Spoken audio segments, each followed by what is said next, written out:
Before we dive into this story, make sure to subscribe to the channel. There's a lot more coming your way. And tell me in the comments, where are you listening from? I want to know how far this story has reached. No more waiting. Let's get into the video. The chamber of the Celestial Council shimmered like frozen lightning. Suspended in orbit around the hollowed core of a dead star, it was a place few dared to look at directly.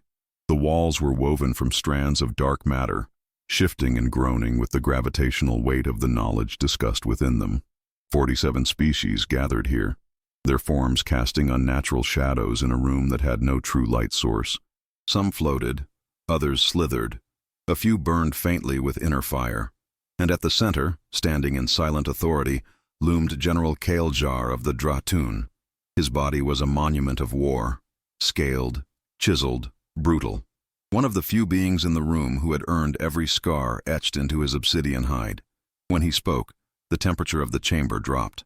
"We have conquered stars, enslaved empires, shattered moons," he said. "But none, not one, has ever returned from an approach to the third planet of the Sol system." A silence fell, thick, heavy, unwelcome. The laughter that followed was nervous, hollow, a thin veil over the shared truth. Kael'Zhar wasn't lying. Ambassador Tavir of the Glanax hive buzzed softly, her multiple eyes darting. "General, surely you do not speak of Earth, that backwater world of apes and agriculture?" Kael'Zhar's stare sliced through the murmurings. He activated a holographic field. It displayed data streams in 100 alien scripts, showing the same thing. Silence, fleet after fleet, expedition after expedition, erased, no explosions, no wreckage, just gone. I lost 2 recon destroyers, no distress signals, no ejected escape pods, and they were not the first. Across the chamber, others shifted uneasily.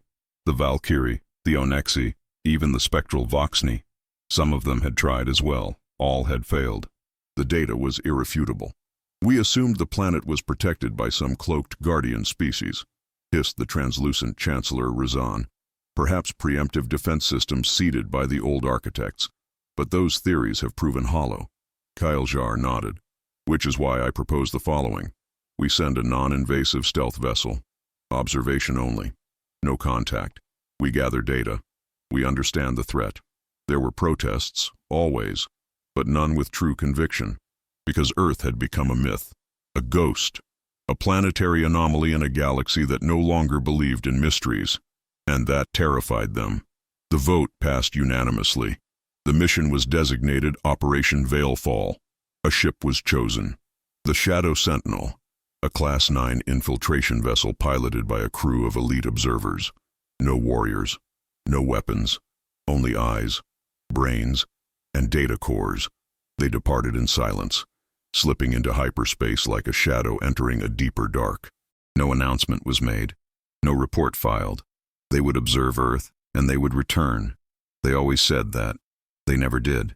But the Shadow Sentinel was different.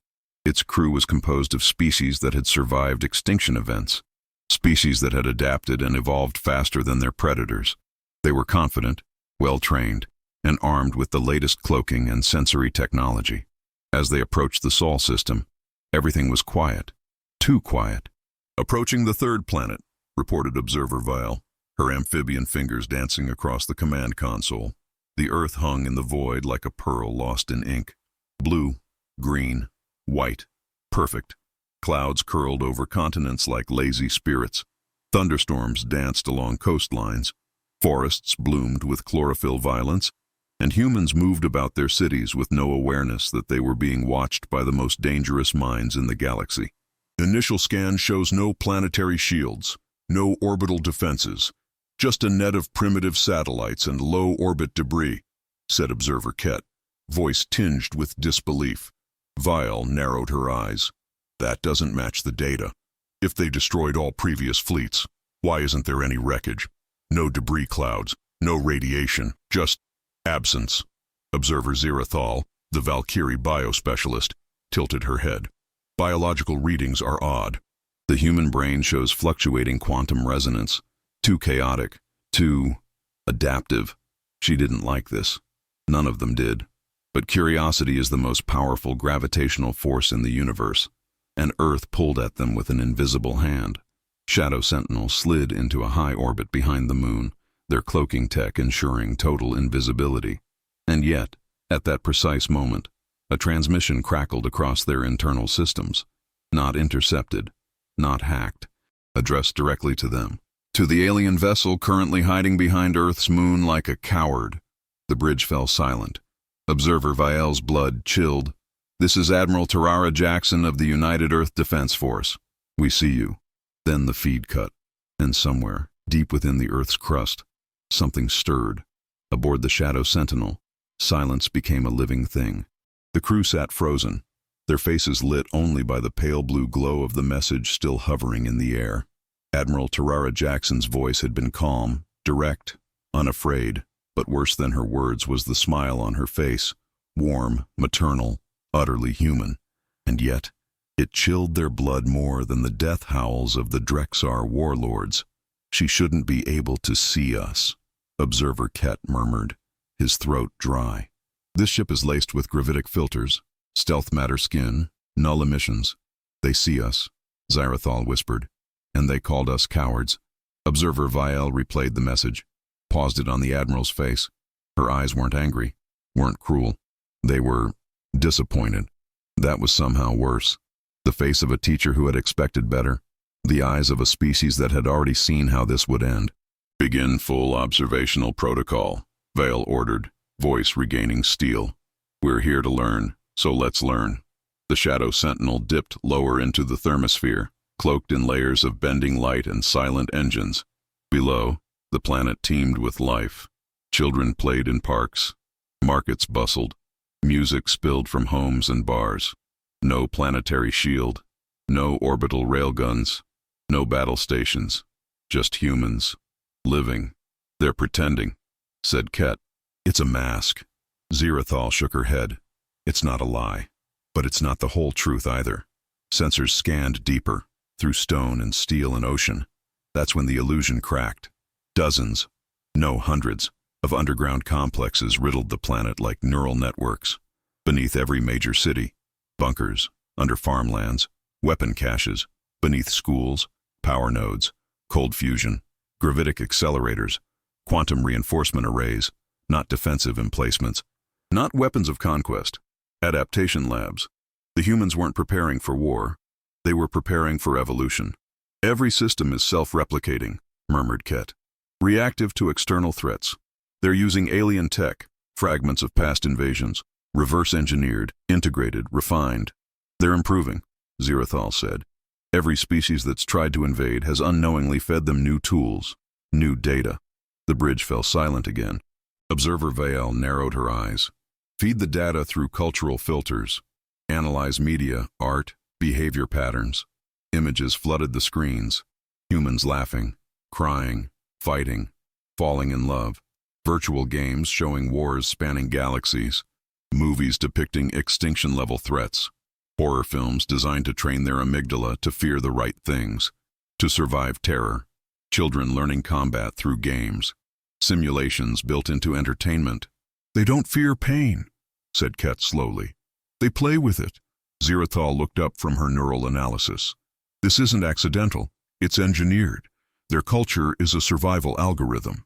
From the screen, a child's face appeared, smiling, innocent, until the sensors revealed the nanotech woven into the very fabric of his shirt, skin-adaptive armor, play clothes that could withstand plasma rounds.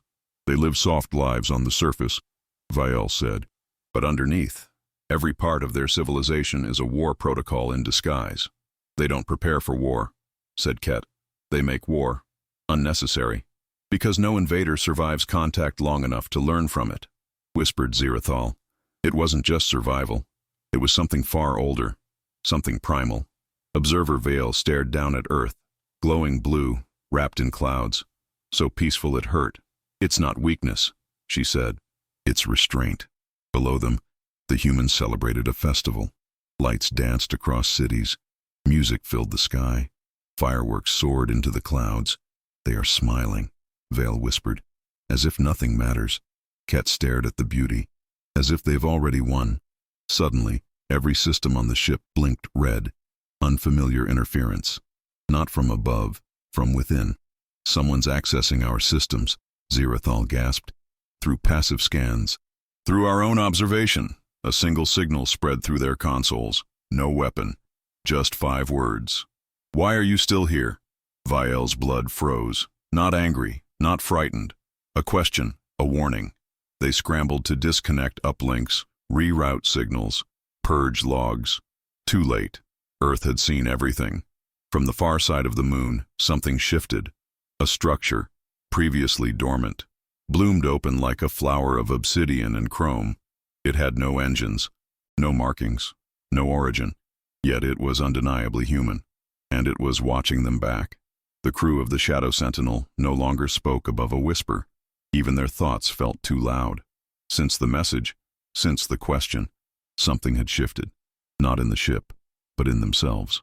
A pressure behind the eyes, a weight in the chest, the sense that their every heartbeat was being monitored, not by sensors or machines, but by something older, something watching them not with curiosity, but judgment.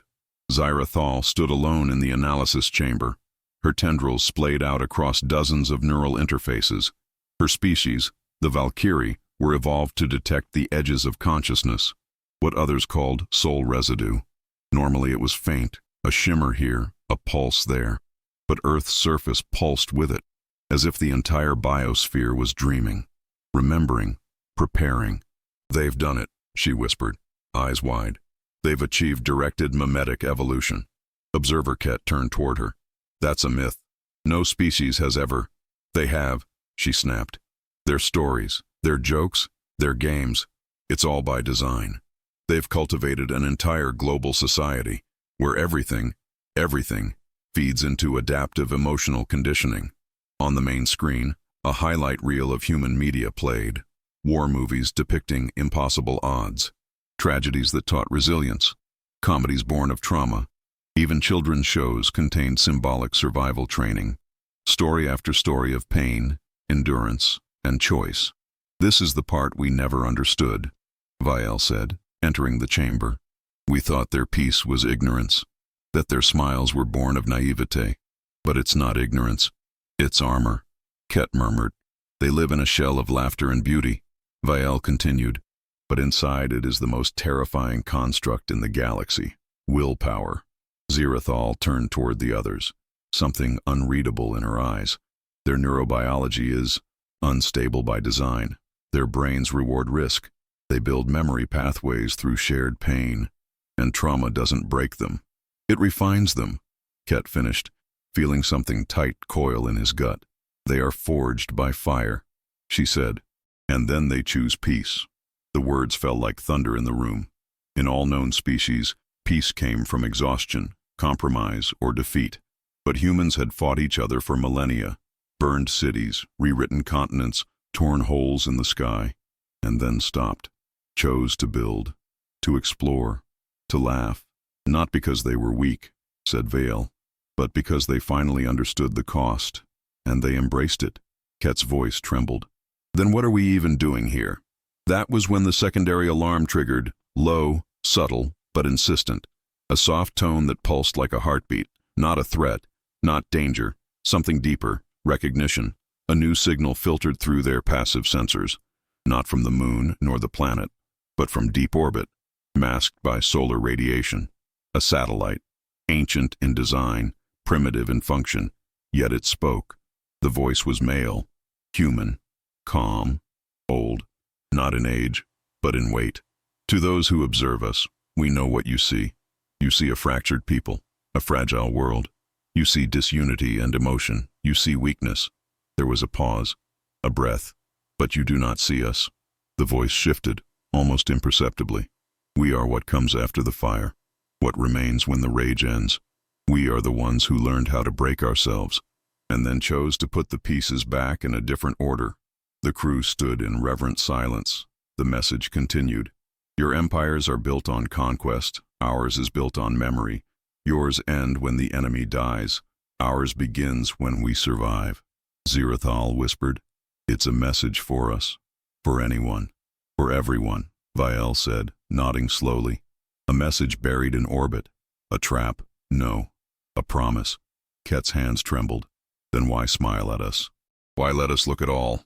Vale answered without turning. Because they know we'll never understand, until it's too late. At that moment, the ship's artificial gravity faltered, just for a second, enough to make hearts race. But it wasn't a malfunction. It was external. Earth was testing them, reacting. From the planet's surface, hundreds of energy signatures bloomed. Not weapons, not shields, but signals, messages encoded in quantum bursts. One by one, they echoed the same words. You are not the first.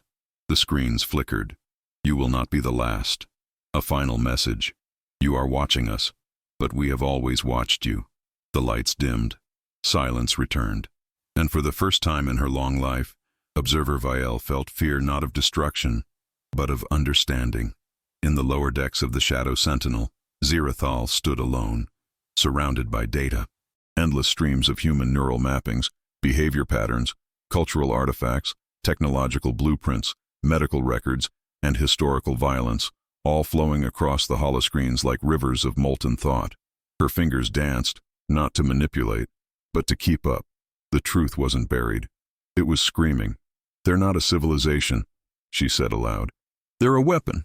She initiated a deep neurological trace, comparing the evolution of the human brain across time. Cortical density increases, hemispheric asymmetry, trauma-reinforced neural pathways, heightened plasticity in response to grief, shock, and stress. But it wasn't just individual adaptation. It was collective. She called it what it was, a machine. They've turned their species into a recursive machine of evolution. Her voice echoed in the silence, reverberating through systems designed to filter emotion. And yet the air itself felt tense, alive, electric. The deeper she went, the more she saw how the humans used everything. Love, rage, fear, pain.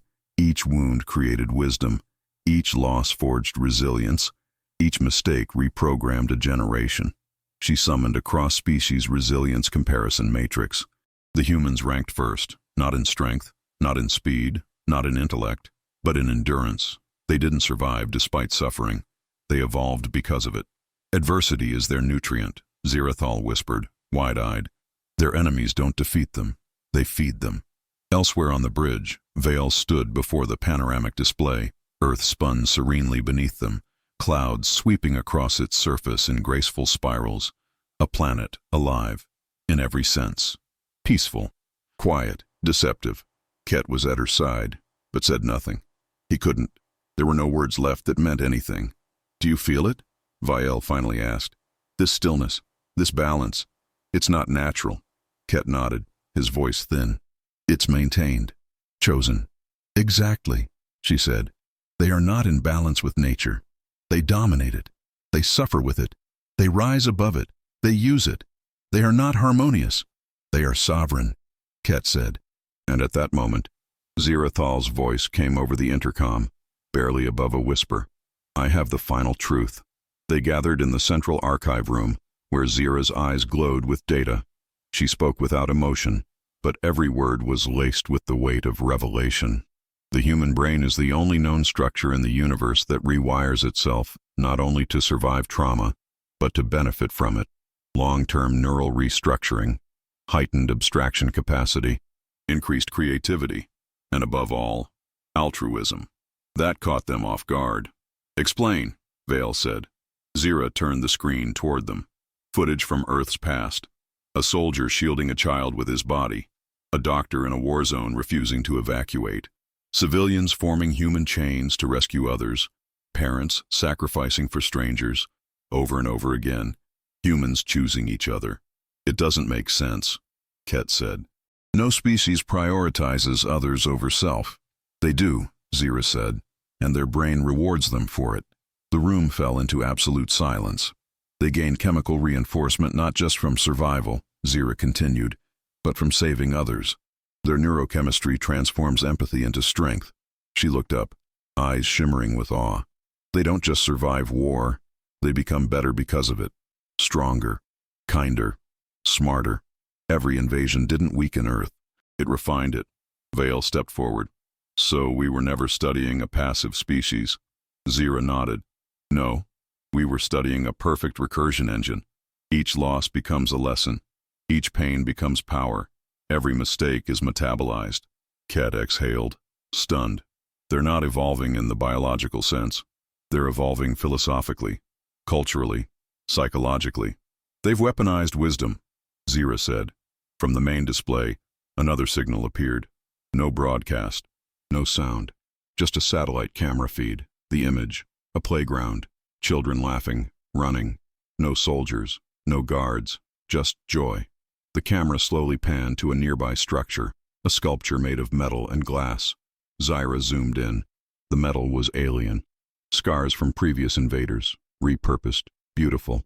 And below it, carved in simple English, "We remember everything." The room stood still.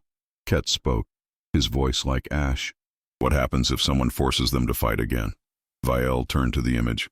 "Then they won't just survive." Zirathal finished the thought. "They will become something else." The chamber of the Celestial Council was darker than usual, not in light, but in mood. The representatives of the 47 sat in tight silence, their forms stiffer, their voices muted. Even the shimmering mist that drifted from the ceiling, reacting subtly to emotional frequencies, hung low and unmoving, as if waiting. General Kael'Zhar stood in the center again, his obsidian armor catching the faint reflections of stars beyond the chamber's translucent dome. But this time, he wasn't just feared, he was believed. The data was no longer theoretical. The Shadow Sentinel had returned, barely. Half its systems burned out from feedback loops that no one could trace. Its logs corrupted, its artificial intelligences reduced to blank slates. But the organic crew had survived, changed. Observer Vael stood beside him, her once sharp voice now soft and hollow. She had not slept since returning, not because she feared nightmares, because she feared what came after them. "We observed," Kael'Zhar said, his deep voice carrying through the chamber like a cold wind. "We did not attack, we did not provoke, we simply looked." He activated the central hollow field. The council watched as it projected images from the Sentinel's surviving logs. Earth, smiling faces, laughter, sunlight. Then bunkers, subterranean reactors, defense systems hidden inside opera houses, playgrounds built atop weapons that had not yet been invented. Peaceful, beautiful. "Yes," he said. "But beneath that beauty is the most efficient adaptive war engine the galaxy has ever known." He turned slowly, making eye contact with every delegate. Every invasion refined them. Every attack made them smarter. Their minds grow with pain. Their culture drinks suffering like water. They are kind because they can afford to be. He stepped forward, voice deepening, because when they must choose between extinction and evolution, a pause. "They evolve." Gasps echoed through the hall, but no one interrupted him. Admiral Tarara Jackson knew we were there. They let us look. They wanted us to understand. And when we didn't leave, he played the final message. It came not from the earth, not from the moon, but from somewhere deeper, somewhere older. Just 5 words, carved into static. "You have sealed your fate." The silence that followed was deafening. High Speaker Rithal of the Voxney, usually silent behind her glass veil, broke protocol to speak. "Do they seek war?" "No," said Vael, stepping forward, her voice ragged but clear. "They despise war. That's why they've become what they are." Zirathal's projection flickered into form beside her, transmitting remotely from medical quarantine. Her body hadn't adjusted well after returning, or perhaps it was her mind. "They are not aggressors," Zira said. "They are the end of aggression." Kael'Zhar raised a hand and the hollow field changed. Now, the council saw images of Earth's underground archives, technologies built from salvaged alien wrecks, defense systems designed not to fire first, but to adapt instantly once fired upon, AI that could rewrite itself mid-battle, orbital platforms cloaked as weather monitors. Every inch of the planet was layered with options, fail-safes, traps, and patience. "They chose peace," Vael said. "They train their children in empathy. Their schools teach morality with math. Their games prepare minds for disaster. They've chosen peace, not because they can't win wars." She looked up at the assembled empires, "but because they know they can." Zirathal added, "They are the apex of moral warfare. They give their enemies every chance to avoid annihilation. Kael'Zhar's voice was final. But if provoked, if forced, they will not destroy you in anger. They will erase you with precision. The council shuddered. Species that had ruled for millennia, that had watched galaxies burn and rebuilt their empires from ash, now sat in terrified awe of a single world. A vote was called. The motion: to declare Earth a forbidden system.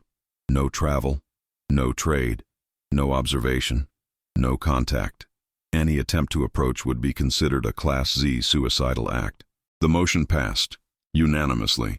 For the first time in 10,000 years of council history, Kael'Zhar deactivated the holofield. "Let the record show," he said. "Earth is no longer a curiosity. It is no longer a question. It is an answer." As the council disbanded, Vial lingered behind, staring up at the swirling image of Earth, so small, so calm, so dangerous, and yet beautiful. Perhaps that was the most terrifying truth of all. Not that humanity had survived every storm, but that they had become the storm, and smiled anyway.